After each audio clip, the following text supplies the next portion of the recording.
Welcome back. This is Tom the Disabled Prepper. As a follow-on to my previous video about the quick note about Arizona open carry, I wanted to update everyone that I have a different firearm that I know now open carry. This is a Smith & Wesson M&P Shield 380 EZ. Now that's quite a title for a firearm, but it's I've chosen it for several reasons. For one, obviously, I think it's quite a beautiful firearm, don't you think? I think it's really quite beautiful. It's got 3-dot sights. It's got a rail on it. Grip safety and a kind of a formidable, very firm, ambidextrous thumb safety. You have to put a little effort into it to get it to work, which is good. There's nothing wrong with that. And the primary reason I bought this firearm is because the easy designation is how easy the slide is to rack. Now, as you all know, I'm not exactly a big man. I don't have a heck of a lot of muscle on me, but the rack on this, it's a nice rack. The rack on this gun is very easy to, I'm sorry, God. I'm always going for the joke, and that just happened to be there. So if there's any ladies that see this video, I apologize. Please don't be too offended. Please don't. Please try not to be offended. Of course, if you're a pro-Second Amendment person, generally you're not going to be too offended at kind of a silly little man joke there. But anyway, I may have to cut this out. We'll see. So anyway, one of the other features of this firearm is this little, I don't know if you can see that, but it's an in-chamber designator. It lets you know that there is a round in the chamber. That little booger pops up when there's a round in the chamber. So when your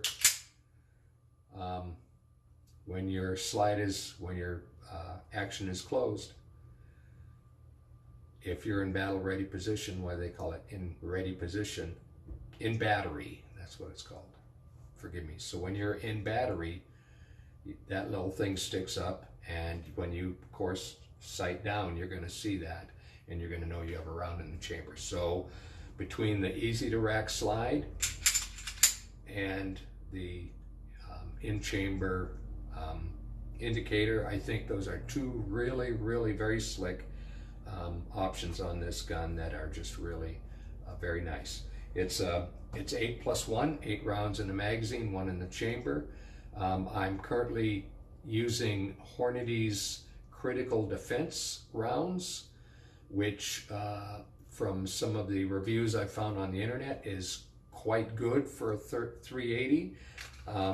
I have to agree. I mean, honestly, how can you not agree with the fact that a larger round is going to give you a better stopping power? A 45 or a 9 is going to do, or a 10 millimeter, 40 Smith & Wesson. Those are all going to give you much greater defensive capabilities than a 380.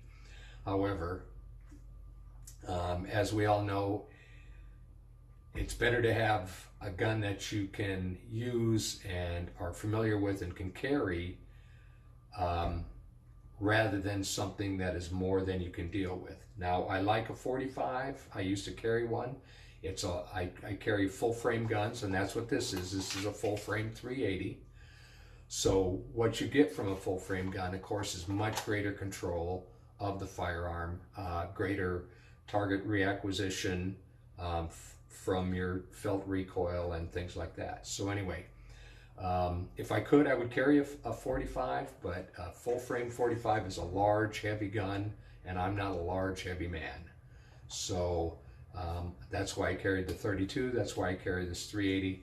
And I think that is the intelligence we should all have behind the firearms we use and carry, as we should do so intelligently, and with practice and the proper round. For instance, the Hornady critical defense round in a 380, it's not going to have the punch of a 40 Smith & Wesson or a 357, but it's going to give me a much greater edge. And like I say, as not a large man, the lighter weight of the 380 is going to give me, I believe, a better chance of defending myself, because I will not have to deal with the recoil with these little tiny hands. When I was younger, of course, I had much greater strength than my youth. I'm not in my youth any longer. I have to compensate in a different way. So there's plenty of videos on the internet about the Smith & Wesson M&P Shield 380 EZ. It's really a beautiful gun. Go to your local gun shop, take a look at it, and see what you think. And leave comments. Let me know what you think. I appreciate all the comments on the open carry video. And share these videos with others. Like, share, subscribe, as they say. And remember to always keep your nose in the wind and your eyes along the skyline. Until we meet again. Bye.